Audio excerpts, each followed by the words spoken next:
So I'm going to go ahead and slowly get started. Number one, I wanted to welcome everyone to this webinar. Welcome to our NHR members and the AFR colleagues. Before we begin, I would like to acknowledge that this webinar is being moderated on the traditional lands of the Miccosukee and Seminole people and their ancestors, and I pay my respects to elders both past and present. We'll start again by saying welcome. My name is Robin Bauer-Kilgo, and I'm the co-chair of the NHR working group. I want to welcome both our NHR members and our AFR colleagues. And today's webinar is part of a quarterly meetup that we had started scheduling with NHR members. And when this topic was introduced to us, we wanted to make sure to extend the invitation over to the AFR folks as well, just because we thought it was going to be useful. So we obviously worked with Elena, that you can see hopefully on the screen, who is our contact up at AIC and FAIC. She's going to be running the Q&A portion at the conclusion of this webinar. And this webinar today is going to be all about Georgia's natural, cultural, and historical organizations disaster planning process and how a directory was created on how to reuse for people to basically contact each other when it comes to emergencies and disaster response. Our speakers today are Christine Wiseman. She is head of digital services at the Atlanta University Center Robert W. Woodruff Library. She's a founding member of the Atlanta Area Heritage Emergency Response Network and a member of NHR. And Cliff Landis is the Digital Initiatives Librarian at the Atlanta University Center Robert W. Woodruff Library. His research interests include linked open data, arrival technologies, digitization, metadata, and the co-evolution of humanity and technology. This webinar is going to be about 45 minutes long, and then we will have a Q&A period at the end. So I'm going to go ahead and turn off my camera and my mic and hand controls over to Cliff and Christine. And if anyone has any issues with the tech, please go ahead and put it in the chat box. And if you have a question during the presentation, please put it in the Q&A box, and we will keep track of both as we go along. So we'll see you at the end of the presentation, and thanks. Thanks, Robin and Elena. We really appreciate the invitation to come and talk to you today. Good afternoon, everyone. I'm Cliff Landis. Hey, everyone. It's great to be here. Thanks to AIC and AFR, and I am Christine Wiseman.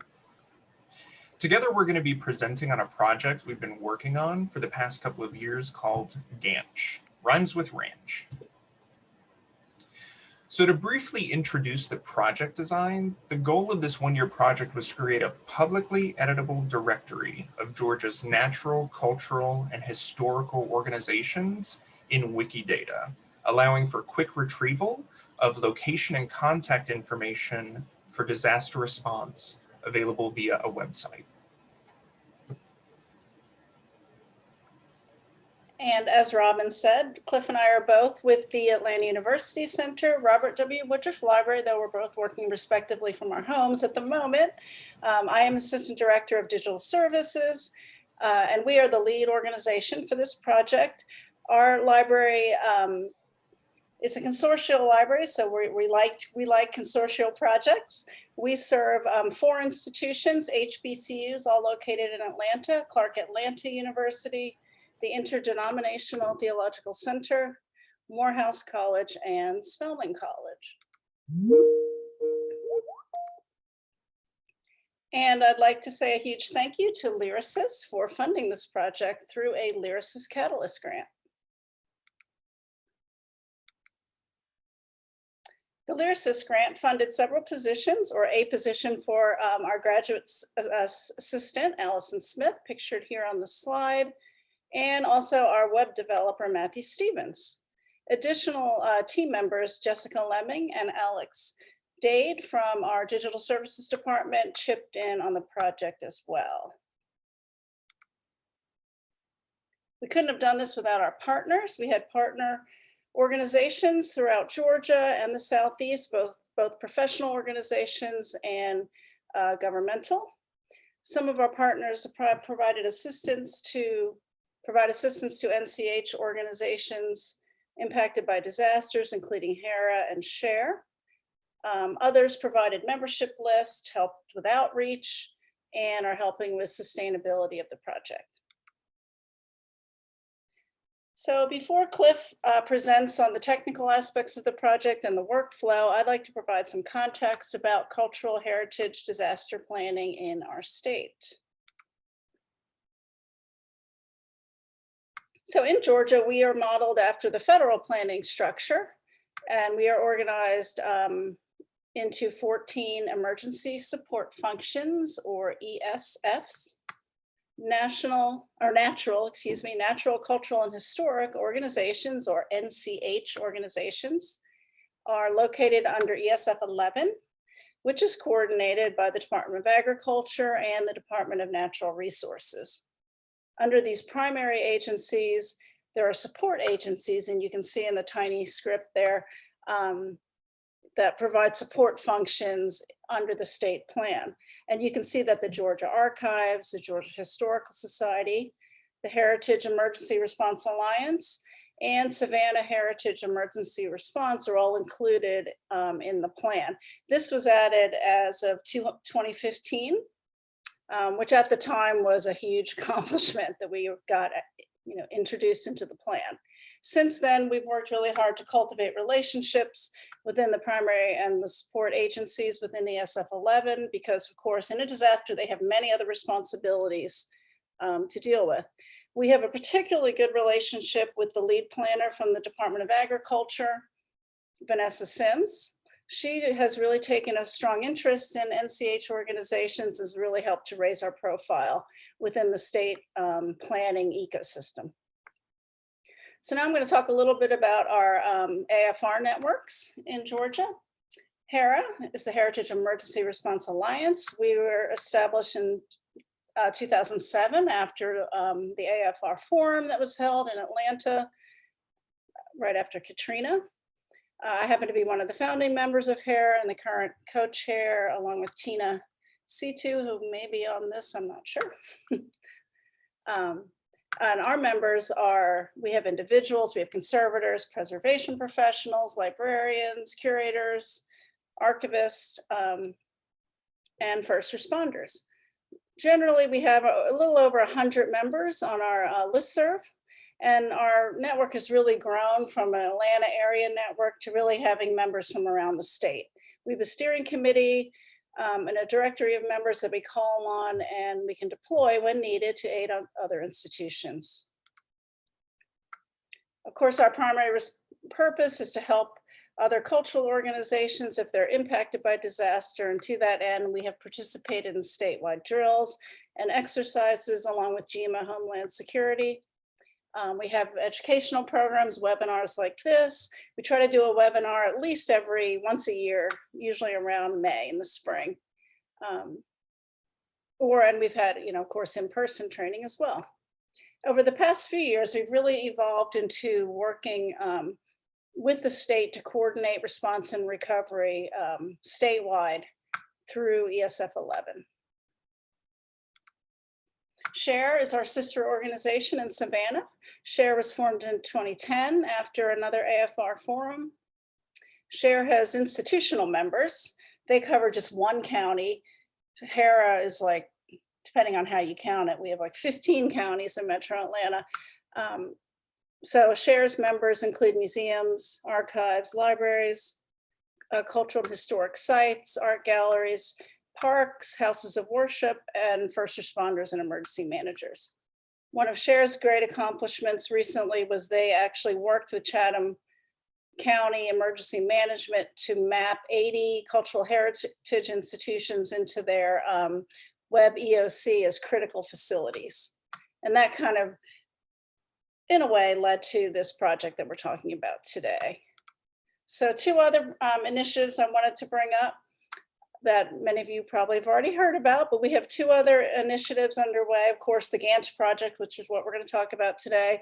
And also we're working with AIC to the Georgia Heritage Responders Training Program.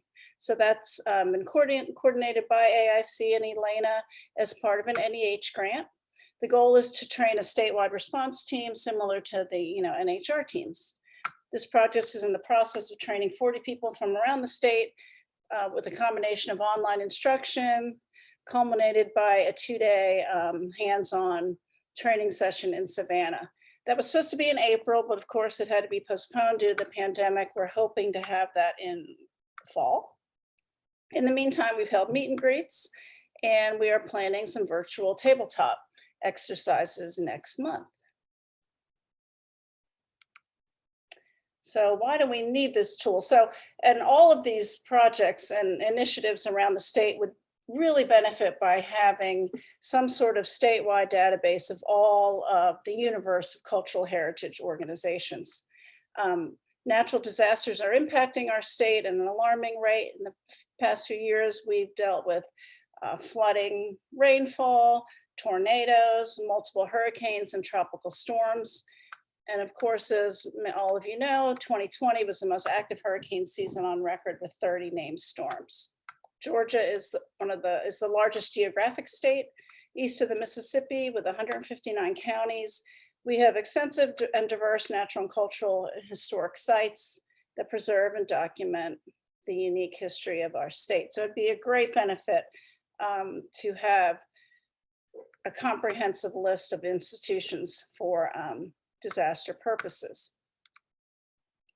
Now we have that. So we started out this project in 2019, and at that point we were contacted by FEMA as they were preparing for Hurricane Dorian, and they asked us to share what coordinates that we had at that time for institutions. And we really mainly, as you can see from this map, we mainly had the coordinates of institutions from Savannah.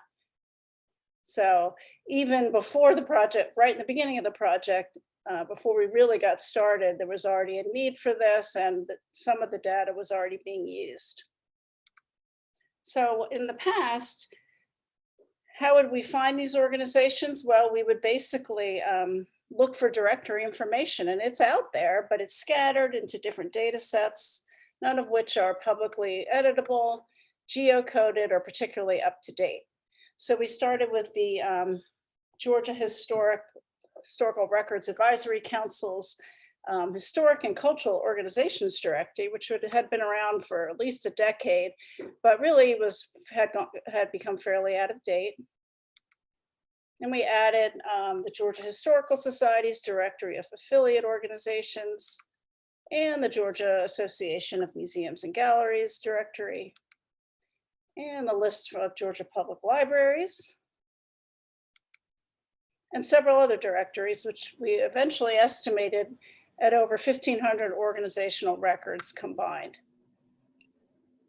So we knew there'd be some overlap among these directories, but we really didn't know how much until we got more into the project. So as Christine was saying, we had all these data sets, but we really needed a place to combine them all and to deduplicate them because we knew that there would be some duplicates across the databases. So we've mentioned a little bit about linked open data and Wikidata several times. So in case you're not already familiar with these terms, let me give you a brief explanation of what linked open data and Wikidata actually are. So linked open data is a way of publishing machine-readable facts online, linking them together, and then giving them an open license for all of the data, allowing for access and reuse. Hence the term open in linked open data. You'll also sometimes hear linked data, and without that open in the middle of it, it can often refer to closed and proprietary databases like something at Google or Facebook. So Wikidata is a free and open knowledge graph that acts as a central storage place for the structured data of Wikimedia sister projects like Wikipedia. So basically, it's a big database of facts with the ability to link those facts together. And this was actually a perfect fit for the NCH organization's directory and location information that we wanted to gather and map for Georgia. So while we were designing the project and writing the grant proposal, we focused on several principles. So Wikidata provides a flexible structure to represent many relationships in repeatable fields so that records are easily enhanced with additional data. Simple edits in Wikidata can be done manually by anyone, allowing for decentralized updates, so there's no need for an institution or individual owner to grant access to the data for regular updates, thus removing bottlenecks to keeping the information up to date. Facts represented in Wikidata are provided with an open license, as I said, So to honor this, we didn't reuse any copyrightable content from any of our source data sets, things like collection descriptions. Reference links were included for each statement, providing sourced information for verification, and this also helps to provide a direction for future updates. The project was completed using free software, guaranteeing broad access and free implementation. And we made an effort to provide a model for other states by documenting and presenting on all the processes that we used. And we also wanted to design the project to provide a graduate assistant paid internship to give an up-and-coming information professional practical experience working with linked open data. And we were very lucky to have Allison join the team. So now I'll go over how we went from the design principles to the actual workflow for collecting, verifying, and uploading the data. And to give you a little backstory, the idea for this project actually started in 2018 when I attended the Georgia Archives Institute. GAI is an annual 2-week crash course in archival practice. And since I was trained as a librarian, I had lots of gaps in my knowledge of archives, so I really wanted to attend. So after I was able to attend and meeting so many cool archivists there, I wanted to see a map of all of the archives in Georgia. But after looking around, I realized that there wasn't anything available out there. So I started looking for directories of cultural heritage organizations in Georgia, and I came across that GRAC Historical and Cultural Organizations directory that Christine had mentioned before. So I did a test web scrape of that data in that directory, and I cleaned it up and then enhanced it with geocoordinates and county information. And then I uploaded it to Wikidata. So when I mentioned this test upload to Christine, she explained that she had already worked on that same directory while she worked at the Georgia Archives, and that the data set really needed to be brought up to date. And so she suggested that we apply for a grant, and here we are. So with the idea in place, we had to choose what kind of metadata elements we wanted to include and how to rank them in terms of priority. So required metadata elements included the organization's name and any aliases that it had, a brief description of the organization and what type of organization it was, like a library, archive, state park, historical society, etc. We also required the street address, city, county, state, country, and geographic coordinate location information. If the organization no longer existed, we also required the record of the date the organization dissolved so that we could exclude it from our search results. And that way, even though we're putting it into Wikidata, we're saying that it's closed so that we can say, you don't need to look for this organization in a disaster. For each organization, we tried to capture contact information like phone number, website, and some sort of generic organizational email address. And when we had time, we also gathered the start and end dates for the organization, any organizational relationships, like if it's an academic library that houses a distinct archives, we tried to describe those separately and then describe the relationship between them. We also gathered Facebook ID and Twitter username when they were available, as these are often used during disasters to describe the status of an organization and its collections. And to be perfectly clear, not all of the organizations had all of these fields available.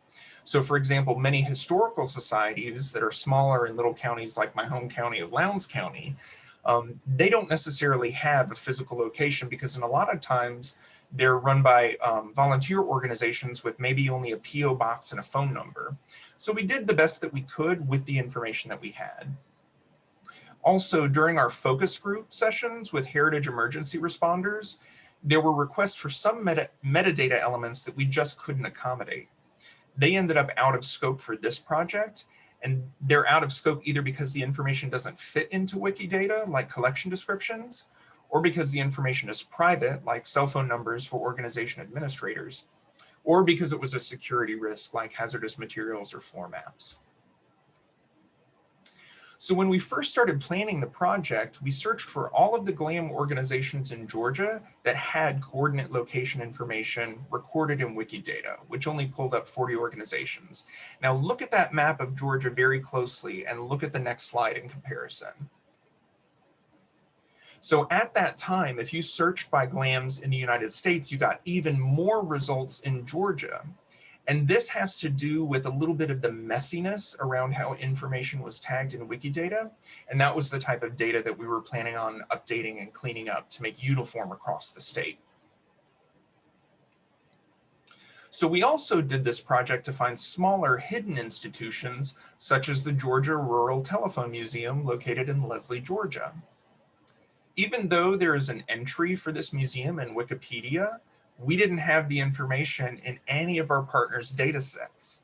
So one of the more rewarding parts of this project was discovering and including these lesser known institutions and adding them to the data set for disaster relief. Now, as you can see from this map, we made quite a lot of progress over the course of the grant. So we widen our search out beyond just GLAM institutions to try and get as many relevant NCH organizations as possible. And as of November 11th in 2020, our big search for the entire state returns over 1,900 institutions.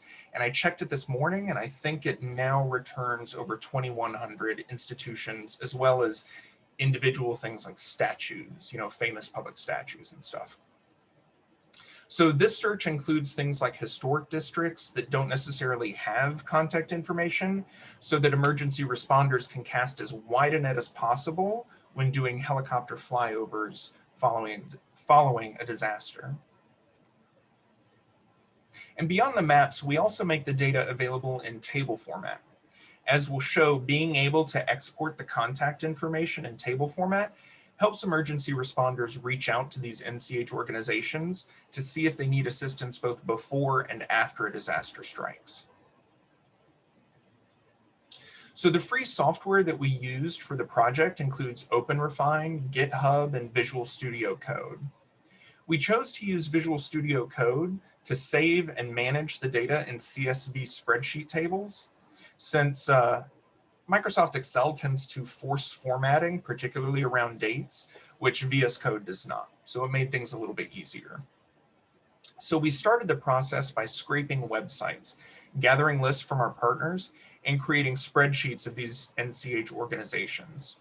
We then used free website tools like Geocodio and things like that in order to enrich the organizational data with additional metadata like coordinate location and county. Next, we loaded each spreadsheet into OpenRefine and began matching up the organizations to their records in Wikidata if those records already existed. Then we reconciled our fields against Wikidata's schema inside of OpenRefine. So we have our data dictionary available on our GitHub site if you're curious about how we mapped the spreadsheets to Wikidata's schema. And next, we created references for each linked data triple.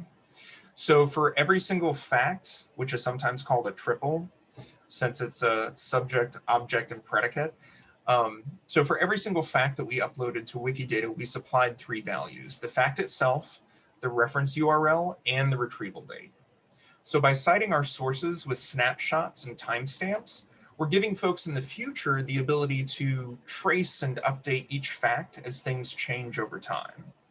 This also allows us to track organizations that have dissolved, like I mentioned before, which allows us to exclude them from our search results. We captured the reference link using Internet Archive's Wayback machine. Two unique things happened when we captured this information over the course of a year. Some websites went down after we captured the information, and then we also captured a lot of COVID-19 information while we were processing through these sites. So by using Internet Archive's Wayback machine to take snapshots of web pages where we found each fact, we're able to basically show evidence of our claims in Wikidata. And then the last part is that we uploaded the information to Wikidata, and we did so using OpenRefine. So this slide shows the Aragon Historical Society, which we added as part of our testing phase. So after the data is uploaded to Wikidata, we perform quality control on each entry to verify that things are correct, and especially the coordinate location information, which can be a little bit tricky. Sometimes getting that coordinate location data is hard because, you know, things are sometimes listed as being like at a crossroads, or it might just be in the center of a property rather than listing the actual location of the cultural heritage materials. So we did our best to try and put the marker right on top of the building, because after disaster, street signs and other wayfinding markers are often damaged and destroyed. So we tried to get as close to the actual object itself as we could. So a little bit about the website, outreach, and sustainability. So we mocked up our website for testing and feedback to ensure that it met with emergency responders' needs. Here you can see our initial homepage wireframe and mock flow. Now, Wikidata can occasionally run slowly or be temporarily unavailable. So to prevent any outages during a disaster, our web developer, Matthew Stevens, designed the site to actually store the query results locally in the website. So the queries are refreshed nightly to keep the information on the website up to date with any changes that happened in Wikipedia overnight. So we have three main query types: Georgia as a whole, individual Georgia counties, and the 8 GEMA regions that the Georgia Emergency Management and Homeland Security Agency uses to divide the state. So the result page displays both a map and a table of the directory information for the NCH organizations in that area. Here you can see the results for GEMA Region 1, which combines several counties. So we recognize that the website may be used on mobile devices after disaster, as cultural heritage first responders will probably be out in the field. So we tried to make sure to give the website a responsive design with my particularly favorite feature, a table that converts from single cell format over to single cell format on mobile devices to prevent users from having to scroll left and right on the table if they're not on a desktop device. We also provide users with instructions on how to export the tabular data directly from Wikidata to a CSV file. And that way it can be imported into other systems like Web EOC, the Emergency Operation Command software. So we're getting a lot of help from our partner organizations to get the word out about the project. Not only the member institutions, but not only to their member institutions, but also more broadly to similar organizations in other states. And I really want to re-emphasize that the partner organizations are the foundation of this entire project. They're the ones who will both be doing the disaster response and getting the help to their member institutions, so they are both the partners and the stakeholders in making sure that this project is functional and sustainable. Without them, this project just would not exist. So now that we're at the end of the grant, we've worked with our state level partner organizations to begin the handoff for long-term maintenance and sustainability. So HERA, SHARE, and GEMA have integrated the final project into their disaster response workflows. Galileo, our statewide virtual library, is graciously hosting the actual website. And Galileo and the Georgia Public Library Services, Archival Services, and Digital Initiatives Office, which is our statewide digital initiative, will perform the annual updates. And so we built an emailer into the website so that folks at Galileo and GPLS can send out reminder emails once a year to any NCH organizations whose emails we have. And this way we can request any updates to their contact information. If information is changed, the edits can be made directly in Wikidata. But if we send out these annual reminder notices and the email bounces back, that allows us to look at the organization to see if it's already dissolved. So we've also created a self-submission form on the website so that organizations can let us know if their directory information has changed. This is also very helpful to identify new NCH organizations that arise over time. So if you're from Georgia and you see that your organization is missing from any of our source data sets, just let us know via the form and we'll make sure that your organization is included in Wikidata. I think we got everybody, but you never know. And also to make sure that everything associated with the project is free, transparent, adaptable, and reproducible, we created 2 GitHub repositories, which include everything associated with the project. An example of this is our workflow manual shown here, which basically walks you step by step through the entire process that we developed.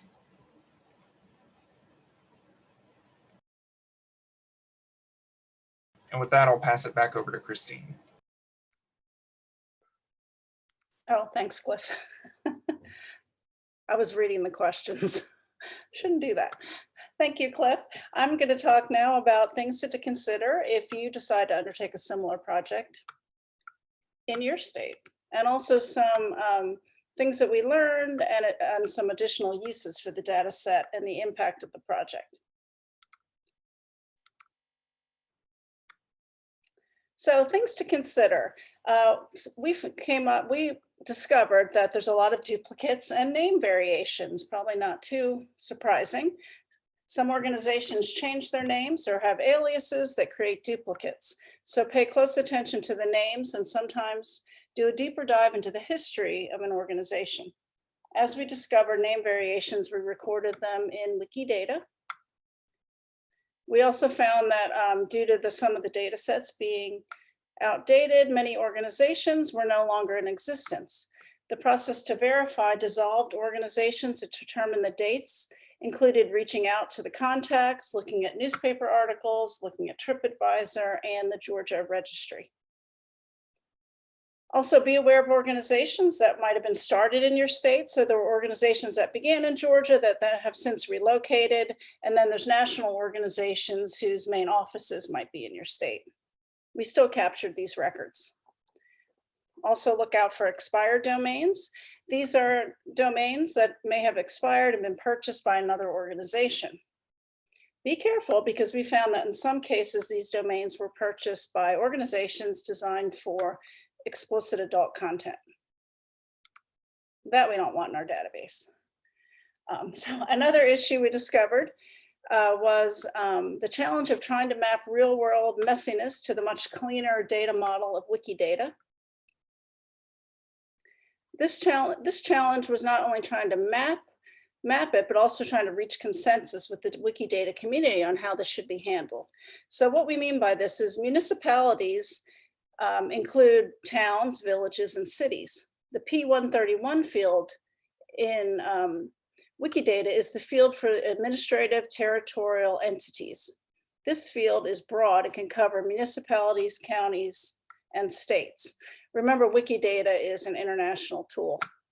So in the documentation for P131, it recommends that you only list the single most local administrative entity, since the field is supposed to be both transitive and hierarchical and cascade upwards like you see on the left of the slide.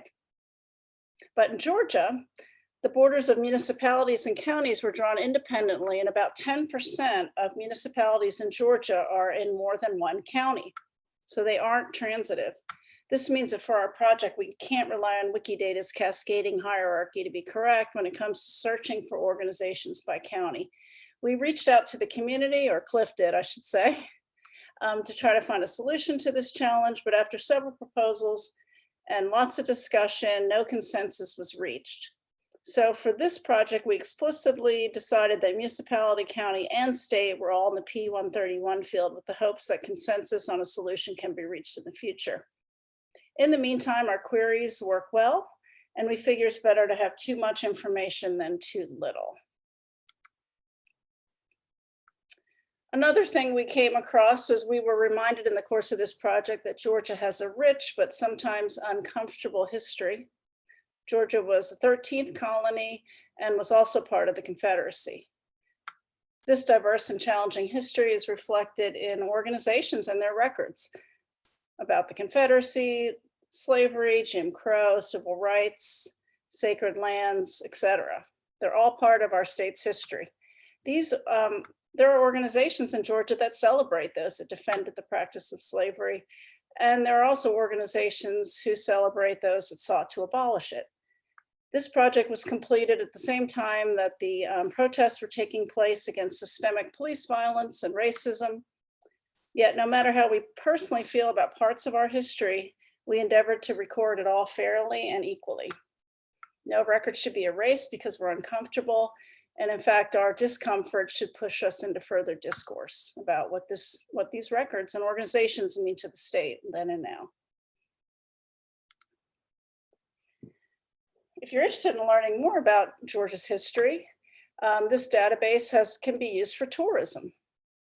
So you can run a query for places to visit based on city, county, or region.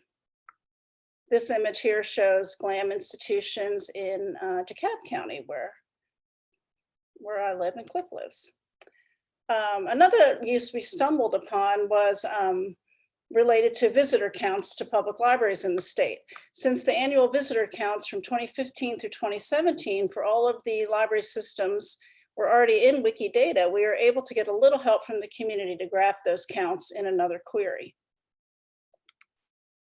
Here they are displayed as a line graph.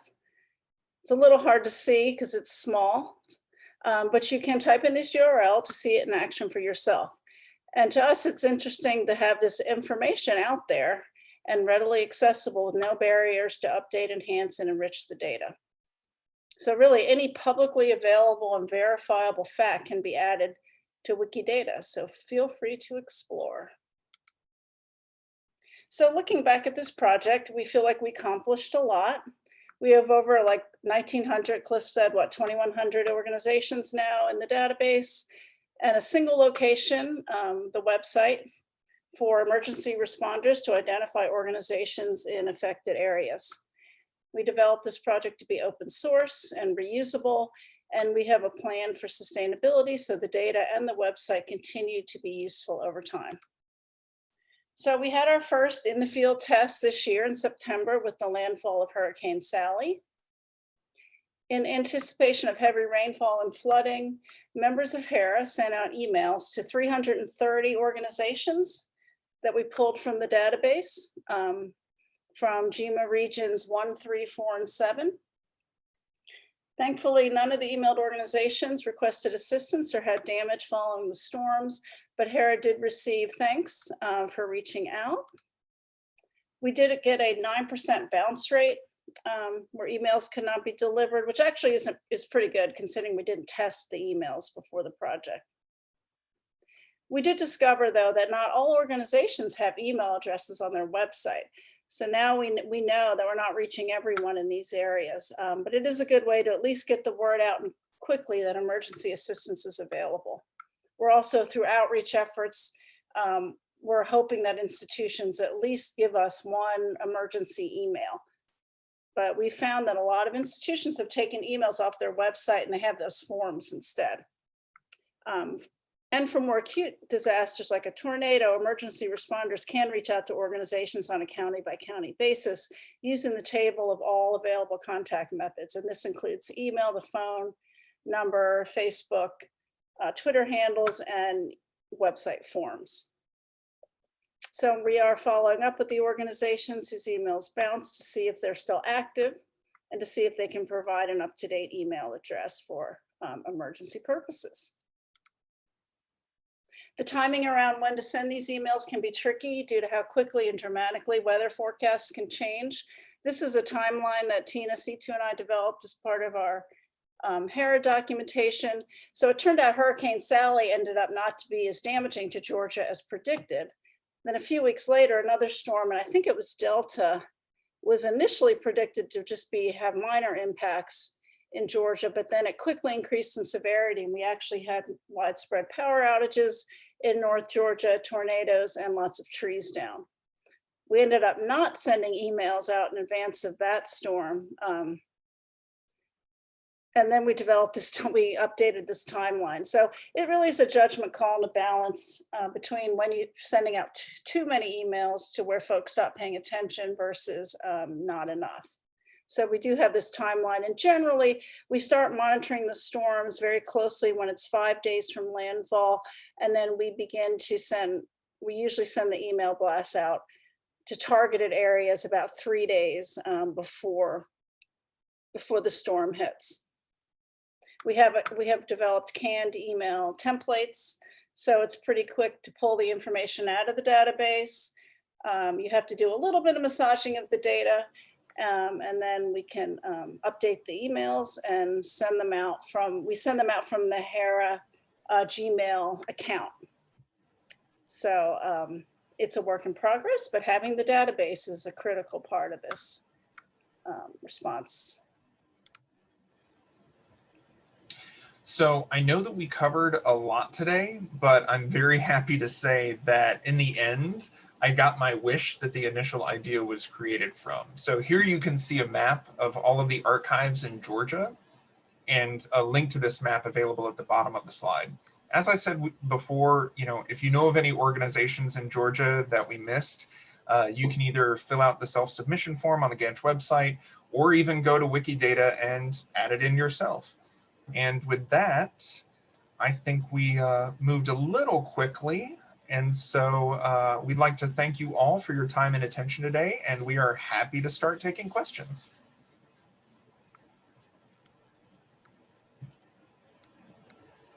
Okay, sorry, I was muted. I'm going to pull up the questions here.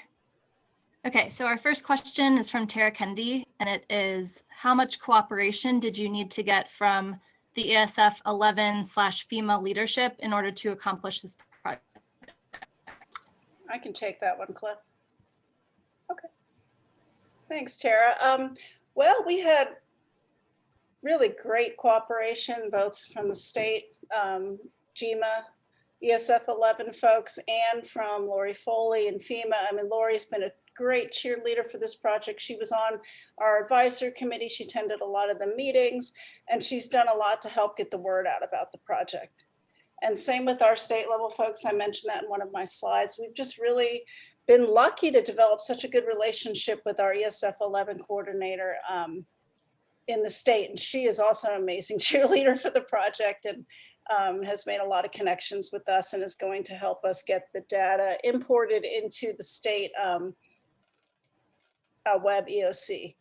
That's the next step. And I think that was really just building relation. Well, having Lori is great. We've worked with Lori for years, so that was a huge advantage. And then just the years it took to build relationships in the state. And eventually you find that person that really is aligned with us. And it just takes time to find those people, but they're out there for sure. Great. And then Carl Stewart asked, how did you select partners? We asked anyone and everyone. Right. Christine, you can take this one. Yeah, we were not selective, but we really wanted to, reach all the institutions. So we just reached out to all of the umbrella organizations that we could think of, that we knew about that involved cultural heritage organizations. So museum organizations, archives, libraries. We want to get one area that we didn't really have time for is all of the local governments, and that is a whole nother realm in itself. We got some of those folks included, but we did start to look at the clerk of courts list, I believe, Cliff, but I think we just had to table that. So we could maybe do a phase 2 at some point. There's always more to add. And then we have, do emergency managers access this data through the public-facing website, or do they have a different method of accessing the data? They access it through the public-facing website. The way that we have it set up is that the publicly facing website gives you sort of a brief view, sort of slicing and dicing based on whether you want to see an emergency response region or individual counties or the state as a whole. But that's actually the reason that we built that export instructions into the website so that folks could export the data for their own use in any way that they want. There really isn't any sort of back end to the website other than to edit and adjust the queries themselves that end up in the different sorts of displays. Okay. Could you talk more about getting State Library to host website? Yeah, they actually volunteered, which was great. Like, Christine and I were really blessed through this whole project because when we pulled everyone together, for the first few meetings, we were met with like 99% enthusiasm from everybody.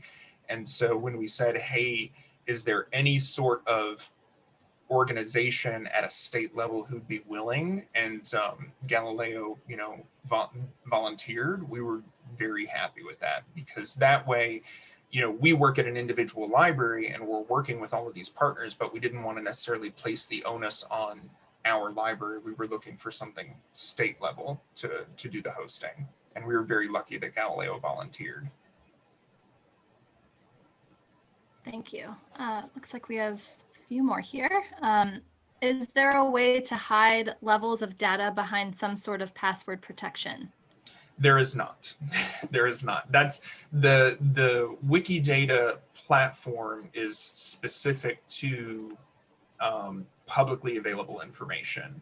And so, for example, a lot of organizations have individual folks' email addresses, and we made a point that we would only include publicly visible email addresses if they were publicly visible on that organization's website. So if somebody's name, like john.doe@organization.org is published on that organization's website, we'd be willing to include it. But we didn't include anything that was private or had personally identifiable information otherwise, just because we're basically reusing publicly visible material. In the case of, when I was talking about the metadata fields, in the case of those things like cell phone numbers for administrators, floor maps, and those sorts of things, we've been trying to encourage folks as we go around to get in touch with their EOC, emergency operations folks locally, as well as at the state level, to say, hey, these types of materials, this type of information like cell phone numbers and floor maps would be very helpful for the actual emergency responders, but there's just not room for it in Wikidata because it's not built for that sort of secure information. Great, thank you. So is it possible to find, quote, closed GLAM? Closed GLAM, I don't know what that means. I think he means a dissolved institution, maybe, Cliff? Or something with like closed stacks, or a private organization? Carl, if you're able to clarify your question in the chat box, we can go about it that way. But I'll move on to he has another question right below. Do you know of other states planning to follow you? He is with Colorado Cultural and Historical Resources, CHR, and is running a proposal around for money with Colorado Boulder to do preliminary information collection research. Nice. We haven't heard anyone tell us yet that they're following our model. We've had interest, but we haven't heard anyone say, hey, we're following the Gantt model in our state or our region. But we hope somebody will. Yeah, feel free to raise your hand now and volunteer to follow the model. And he was referring to discovered, Dissolved, I think he means. Sorry.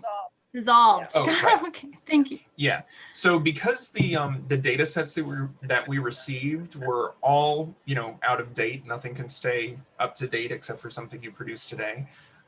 That's why we did that quality control check. And when we ran across dissolved organizations, we did include them in the data set. So they're in Wikidata now. But we also included the date that they dissolved along with information about when that date was. Like, if it was 2016, we tried to find some sort of newspaper article or, a tweet or something else that indicated this was when it dissolved. And that way we have some sort of record that the organization had dissolved. And what we did is we wrote into our scripts for our Gantt website all of those queries. If you look at the code itself, you'll actually see that it excludes any dissolved organizations. And so that way, if Hera looks on our Gantt website, they will not see any organizations that are already closed in order to save time when it comes to responding after disaster. And so that's how we sort of navigated that, is that yes, we recorded that the organization existed. Yes, we recorded the date that it was open and closed, but we're excluding it from our disaster response website to just save time. Okay. Many organizations have more than one location for the holdings. How did you manage that in the database? Excellent question. Yeah, I'm So, super curious to hear about this because I know I've run into that problem too of multiple addresses and all sorts of craziness.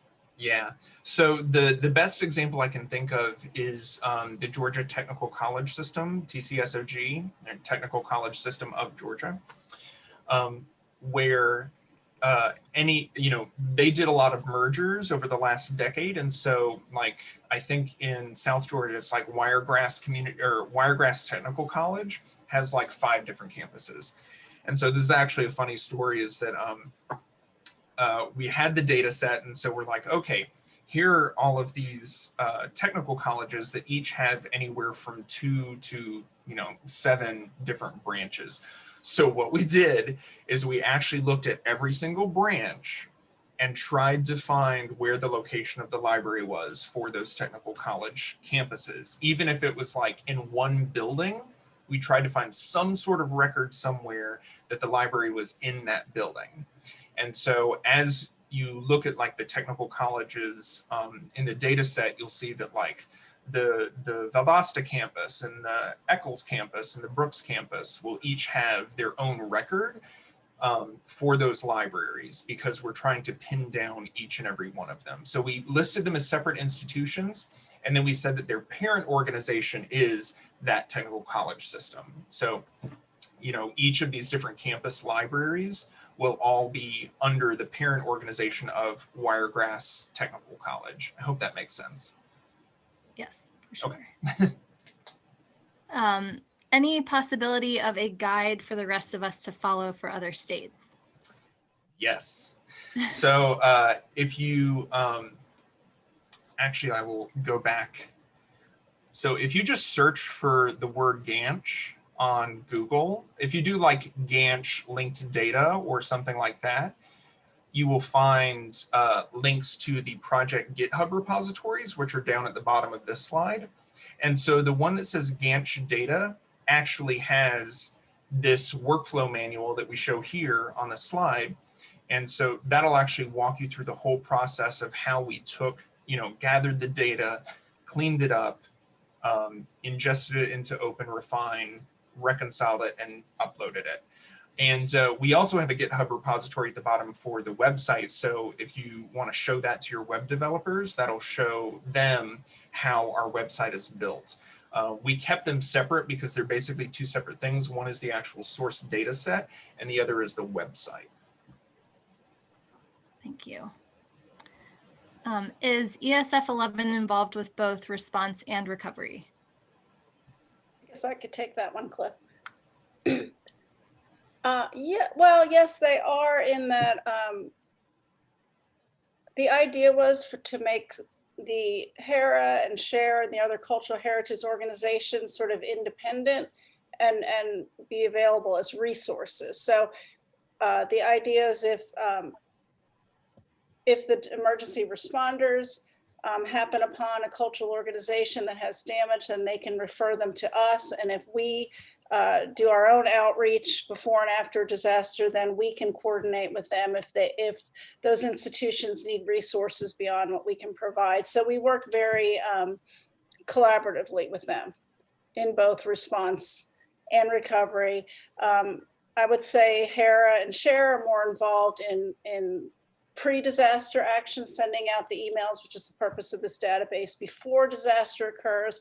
And then we work through ESF11 to coordinate calls. And we have done pre-landfall calls to make sure people have the resources they need before the disaster. And then we also coordinate calls afterwards to assess damage for situational awareness and those sorts of things. So I guess, yeah, they are involved in really all aspects.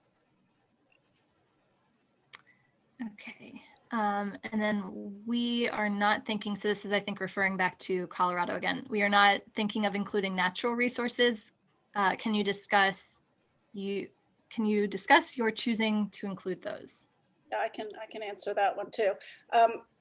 Because of the way ESF11 is structured in Georgia, the lead organization is our Department of Natural Resources, which is over parks, and also over historic preservation. So I don't know if it's structured differently in different states, but parks have a lot of historic sites in Georgia, and they also have collections and exhibits at a lot of the parks. So we did include natural resources and of course, historic structures and buildings, which are all also under natural resources in terms of the state planning structure and the organization of the state. That makes sense. Yes. I'll chime in that you know, the question is often raised about archaeological resources, and that's actually something that we didn't include on purpose, because a lot of times, you know, you have to protect the coordinate location data for archaeological resources to prevent poaching or anybody coming in and messing with the site or doing any sort of damage. And there are separate archaeological resources databases in the state of Georgia run by, I think, also parks.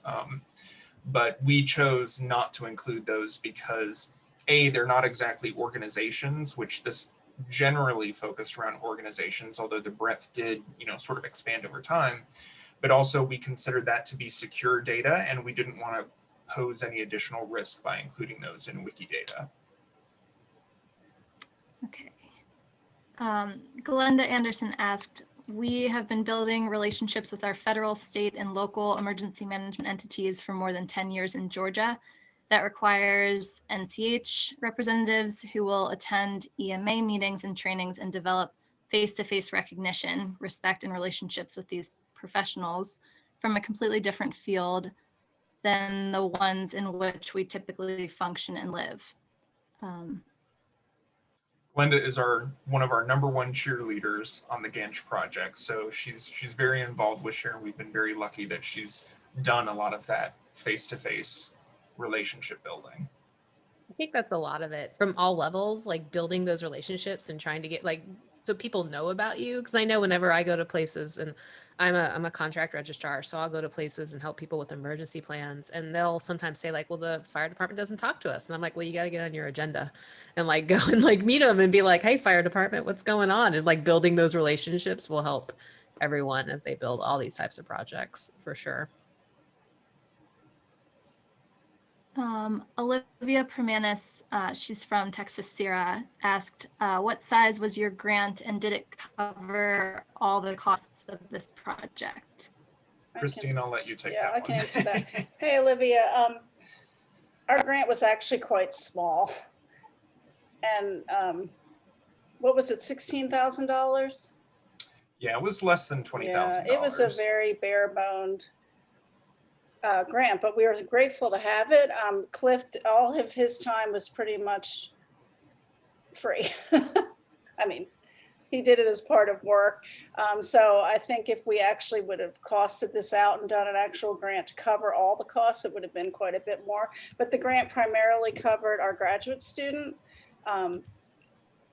and some of the travel and a computer. So we wanted to make it small because we knew we would have a better chance of getting it funded, and our institution was supporting Cliff's time on it. I don't know if they ended up knowing how much time he spent on it. Oops, but no, but it was a great project and we got great support. But we ended up actually devoting 2 other department members a little bit to the project. So definitely it ended up taking longer than we thought. So it did take more staff time than we had planned. So I would say if you're going to write a grant, definitely we could talk to you about budgeting for time. I think now that we've done it, we have a better sense of how long it was going to take. Because at that point, it was all just a pilot and we really didn't know. Yeah, I can tell you that the contract developer time for Matthew Stevens was not nearly enough. We contracted for, I think, like 40 hours or something, like just not enough time. Like assume that the web development piece of things is going to take a lot more time, and also plan in money for presentations and travel and speaking and stuff. We were kind of in the silverest of linings, and I don't want to be dismissive, but COVID-19 actually was a good thing for us because all of a sudden everything went online. And so we didn't have to worry about getting the word out because we could just sit in front of our computers and get the word out. So as grim and unfortunate as the last year has been, the timing actually worked out for us to be able to get the word out more than if we, you know, just didn't have any travel budget written into the grant. Right, and thank you for mentioning that, because Matthew Stevens did donate quite a bit of time to the project, which was very And he kind of continues to him. do so. Yeah. Thank you. It looks like California is also working on a similar data compilation and seeking funding. They proposed data would be hosted on state site with password, and grant funding request is in process with Nice. Cal OES and FEMA. Excellent. Okay, so there are more questions here. We encourage anybody who's interested and has more questions for Cliff and Christine to reach out to them with, you know, more inquiries, but we don't want to take up any more of their precious time that they've gifted us with today. So thank you so much, Cliff and Christine. We really appreciate you sharing this project with us, and I think this is super interesting and beneficial. So thank you. Thank you. Thanks, everyone.